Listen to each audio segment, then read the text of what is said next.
Hello friends, welcome back to my YouTube channel study media. कैसे हैं आप सभी? उम्मीद करती हूँ कि आप सभी स्वस्थ होंगे, अच्छे से होंगे। तो आज इस वीडियो में हम करने वाले हैं 5वीं कक्षा की परिवेश अध्ययन झरोखा का सामाजिक विज्ञान का पाठ 3, जिसका नाम है शिक्षा का पहला पाठ स्वच्छता। तो चलिए शुरू करते हैं। कौन करे यह काम? यहाँ पे आपको चित्र दिखाया गया है। अब दिए गए चित्र में जो जो काम किए जा रहे हैं उनके नाम लिखो, जैसे सफाई का, पेंट का, मिठाई बनाने का, बच्चों की देखभाल, रोगी का चेकअप, कपड़े सिलाई, दूध निकालने का, खाना परोसने का, कूड़ा बीनना। फिर है तुम इनमें से कौन कौन से कार्य करना चाहोगे?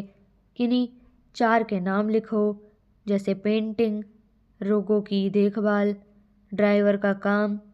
ऐसे कौन से काम हैं जो तुम्हें पसंद नहीं हैं? जैसे सफाई करना, कूड़ा बीनना, खाना परोसना, घर पेंट करना। लोग अक्सर किस तरह के काम करना पसंद नहीं करते और क्यों? इसका उत्तर है मेहनत वाले काम करना पसंद नहीं करते, क्योंकि ज़्यादा थकान हो जाती है। इस तरह के काम कौन करता है?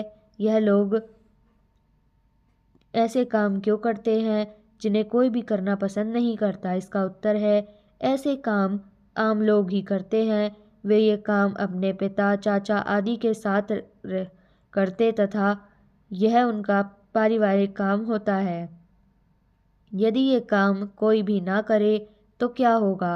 इसका उत्तर है यदि ये काम कोई भी नहीं करेगा तो जीवन काफ़ी कठिन हो जाएगी, क्योंकि ये काम लोग स्वयं करने पड़ेंगे। हिम्मत वाले कभी न हारे। पुराने समय में सफाई से जुड़े कार्यों को कुछ लोग अच्छा नहीं समझते थे। इन कार्यों से जुड़े लोगों से भेदभाव किया जाता था, परंतु हमारे देश में ऐसे अनेक महापुरुष हुए जिन्होंने अपनी कोशिशों के भेदभाव की जंजीरें तोड़ी। इनमें से एक महान व्यक्ति थे बाबा साहब भीमराव अंबेडकर। अब पढ़ते हैं एक बचपन ऐसा भी। यह बात लगभग 100 साल पुरानी है। 7 साल का छोटा भीम महाराष्ट्र के गोरेगांव में अपने पिता के साथ छुट्टियां मनाने गया था। उसने देखा कि एक नाई किसी बड़े स्थान की भैंस पर की खाल पर उगे लंबे लंबे बाल साफ कर रहा था। भीम को अचानक अपने बड़े हुए बाल को का ख्याल आया। नाई के पास जाकर उसने अपने बाल काटने को कहा। नाई फट से बोल पड़ा, तुम्हारे बाल काटूंगा तो मैं और मेरा उस तरह दोनों गंदे हो जाएंगे। अरे, क्या इंसान के बाल काटना भैंस की खाल साफ करने से ज़्यादा गंदा काम है? छोटे भीम ने सोचा। आगे चलकर यही भीम यानी भीमराव बाबा साहब अंबेडकर के नाम से दुनिया भर में मशहूर हुआ। बाबा साहब ने अपने जैसे लोगों पर होने वाले अन्याय के खिलाफ लड़ाई लड़ी। आज़ादी के बाद बाबा साहब की अगुवाई में ही हमारे देश का संविधान तैयार हुआ। फिर है चर्चा करो। सफाई के कामों से जुड़े लोगों के साथ अन्य लोग प्राय किस तरह का बर्ताव करते हैं? कई लोग साफ सफाई के काम से जुड़े लोगों के साथ अच्छा बर्ताव नहीं करते हैं। उन्हें ऐसा नहीं करना चाहिए। क्या काम के आधार पर किसी व्यक्ति को छोटा या बड़ा समझकर भेदभाव करना उचित है? इसका उत्तर है नहीं, ऐसा करना उचित नहीं है। आसपास की सफाई बनाए रखने के लिए हमारा क्या कर्तव्य है? इसका उत्तर है हमारे आसपास की सफाई रखनी चाहिए। हमें कूड़ा करकट को सही स्थान पर फेंकना चाहिए।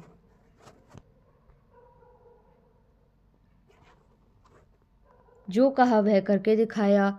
गांधी जी स्वच्छता के बहुत बड़े पक्षधर थे। वे स्वयं भी शौचालय साफ करने में कोई संकोच नहीं करते थे। दक्षिण अफ्रीका से लौटते समय गांधी जी अपने सहयोगी के साथ रेलगाड़ी के तीसरे दर्जे में सफाई कर रहे थे। कंपार्टमेंट का गंदा शौचालय देखकर गांधी जी ने अपने सहयोगियों से कहा, क्यों ना हम शौचालय साफ करें। रेलगाड़ी के नल से पानी नहीं आ रहा था। गांधी जी व उनके मित्रों के पास केवल एक जग पानी था। गांधी जी ने एक समाचार पत्र उठाया और कहा, देखो मैं कैसे जग पानी और कागज से शौचालय साफ करता हूँ। गांधी जी ने अपने हाथों से शौचालय की गंदगी साफ कर समाज के सामने एक आदर्श उदाहरण प्रस्तुत किया। फिर है सोचो और लिखो। गांधी जी ने जीवन में स्वच्छता का इतना महत्व क्यों दिया? इसका उत्तर है स्वच्छता होने से कई तरह के रोगों से बचाव हो जाता है। गांधी जी ने इसलिए जीवन में स्वच्छता को महत्व दिया। क्या तुम्हारे घर और स्कूल में शौचालय है? इसका उत्तर है हाँ, मेरे घर तथा स्कूल में शौचालय है। तीसरा, तुम अपने घर में शौचालय को साफ रखने के लिए क्या क्या करते हो? इसका उत्तर है मैं शौचालय में अच्छी तरह पानी गिराता हूँ, फिनाइल का प्रयोग भी करता हूँ। तुम्हारे स्कूल में शौचालय की सफाई कौन करता है? इसका उत्तर है स्कूल में सफाई कर्मचारी है जो सफाई का काम करते हैं। पांचवा, क्या तुम कोई ऐसी जगह जानते हो जहाँ शौचालय होना चाहिए परंतु है नहीं? इसका उत्तर है हाँ, हमारे यहाँ बाजार में शौचालय नहीं है। फिर है चर्चा करो। कोई भी काम छोटा या बड़ा नहीं होता, सभी कार्यों का एक जैसा महत्व होता है। कोई भी काम छोटा या बड़ा नहीं होता है। यदि हम अपने हाथों से नाखून काटें या छोटा माने तथा नाखून कई माह तक नहीं काटे तो ये बहुत लंबे हो जाएंगे तथा अब है चर्चा करो। कोई भी काम छोटा या बड़ा नहीं होता और शौचालय, नालियाँ और सीवर साफ करने में तुम कैसा समझते हो और क्यों? फिर है सबका अपना अपना काम। कक्षा कक्ष, बस अड्डा, सुलभ शौचालय, गली सड़क के किनारे। फिर है देखो और लिखो। इनमें से किस स्थान में की सफाई तुम खुद करते हो? जैसे कक्षा कक्ष की, गली की। प्रश्न 7, किस किस स्थान की सफाई कोई और करता है? इसका उत्तर है गली, बस अड्डा, सुलभ शौचालय, सड़क। प्रश्न 8, वे कौन से स्थान हैं जिनकी सफाई रखने में तुम मदद कर सकते हो? अस्पताल, पार्क, बस अड्डा आदि सार्वजनिक संपत्ति हैं। हमें इनकी साफ सफाई का भी ध्यान रखना चाहिए।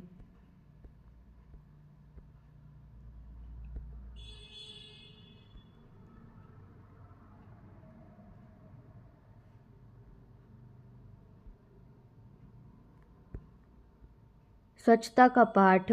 बात उन दिनों की है जब गांधी जी बिहार के चंपारण नामक स्थान पर थे। उन्होंने स्वयं सेवकों के आसपास गांव गांवों में स्कूल खोलने व चलाने को कहा। एक दिन गांधी जी ने कस्तूरबा से कहा, तुम भी बच्चों के साथ स्कूल क्यों नहीं खोल लेती? बा बोली, मैं यहाँ स्कूल खोल कर क्या करूँगी? क्या यह मैं गुजराती पढ़ाऊँ? मैं उनकी भाषा नहीं जानती, समझती तो मैं उनसे बात तक नहीं कर सकती। गांधी जी ने कहा, किसी भी बच्चे की शिक्षा का पहला पाठ स्वच्छता का है। तुम बच्चों की आँखें और दांत की जांच करो, उन्हें नहलाओ, बच्चों की स्वच्छता की आदत डालो। यह शिक्षा किसी भी शिक्षक का महत्वपूर्ण नहीं है। तुम आज से ही अपना काम शुरू कर दो। इस तरह बा ने पहले पाठ के रूप में स्वच्छता का पाठ पढ़ाते हुए अपना स्कूल आरंभ किया था। फिर है अब बताओ, गांधी जी ने स्वयं क्यों कहा कि किसी भी बच्चे का पहला पाठ स्वच्छता का है? इसका उत्तर है यदि बच्चा स्वच्छ रहेगा तो वह स्वस्थ तथा निरोग रहेगा।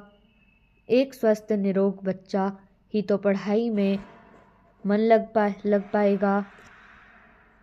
फिर है दूसरा, गांधी जी ने बा को बच्चों के से स्वच्छता संबंधी क्या क्या काम करने को कहे? इसका उत्तर है बच्चों की आँखों, दांतों की जांच करने के लिए कहा तथा उन्हें नहलाने के लिए भी कहा। यदि तुम कस्तूरबा के स्कूल में पढ़ते तो स्वच्छता संबंधी किन किन बातों का ध्यान रखते? इसका उत्तर है मैं स्वयं को स्वच्छ रखता, मैं अपने नाखून, दांत, कान, आँखें, बालों की अच्छी प्रकार सफाई करता और रोज़ साफ पानी से नहाता, आसपास गंदगी नहीं फैलाता। फिर है कक्षा की सफाई। हमारी अध्यापिका जी ने बताया कि स्वस्थ रहने के लिए शरीर व आस पड़ोस की सफाई बहुत आवश्यक है। अगर हमारे घर, पड़ोस, गांव या शहर में सफाई न रहे तो कई बीमारियां फैल सकती हैं। हम सब ने मिलकर अपनी कक्षा की सफाई की। सीमा ने झाड़ू लगाई, नीलम, आरती और साजिद ने झाड़न से डेस्क और बेंच साफ किए। दीपक, राहुल और अमरजीत ने बाहर रखे कूड़ेदान में कूड़ा डाला। हमारी अध्यापिका जी ने छत पर व कोनों में लगे जाले उतारे। हमें तो खूब मज़ा आया अपनी कक्षा को साफ करने में। फिर है सोचो और लिखो। प्रश्न 9, क्या तुमने भी कभी किसी स्थान की सफाई की है? कहाँ की? इसका उत्तर है हाँ, मैं अक्सर अपने घर पर माताजी के साथ साफ सफाई करने में सहायता करता हूँ। जब जब कभी माताजी बीमार हो जाती हैं तो सारे घर की सफाई मैं ही करता हूँ। प्रश्न 10, क्या तुम कूड़े के लिए कूड़ेदान का प्रयोग करते हो? इसका उत्तर है हाँ, करता हूँ। प्रश्न 11, क्या तुम्हारी बस्ती या मोहल्ले में लोग सफाई करने वाले आते हैं? वह कचरे को किस तरह इकट्ठा करता है? इसका उत्तर है हाँ, आता है। वह कचरे को झाड़ू लगाकर इकट्ठा करके एक साइकिल गाड़ी में भर कर ले जाता है। फिर है ऐसा करो।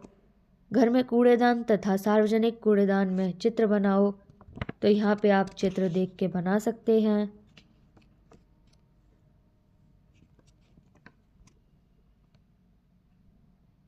फिर है आओ ये भी करें। जो लोग तुम्हारे स्कूल, कॉलोनी या आसपास सफाई का काम करते हैं उनसे पता करो और लिखो वे सफाई का काम कब से कर रहे हैं। इसका उत्तर है जब वे 13-14 वर्ष के थे तब से। वे कहाँ तक पढ़े हैं? वे विद्यालय नहीं गए थे। क्या उनके परिवार के अन्य सदस्य भी यही काम करते हैं? इसका उत्तर है हाँ, उनके परिवार के सदस्य भी यही काम करते हैं। फिर है उन्हें यह काम करने में क्या क्या कठिनाइयाँ आती हैं? इसका उत्तर है ज़्यादा से गंदगी तथा कूड़ा करकट में रहते हैं जिससे उन्हें रोग भी लग जाते हैं। क्या वे अपने काम से खुश हैं? नहीं, वे अपने काम से ज़्यादा खुश नहीं हैं। क्या वे चाहते हैं कि उनके बच्चे भी बड़े होकर यही काम करें? नहीं, वे नहीं चाहते कि उनके बच्चे बड़े होकर ये काम करें।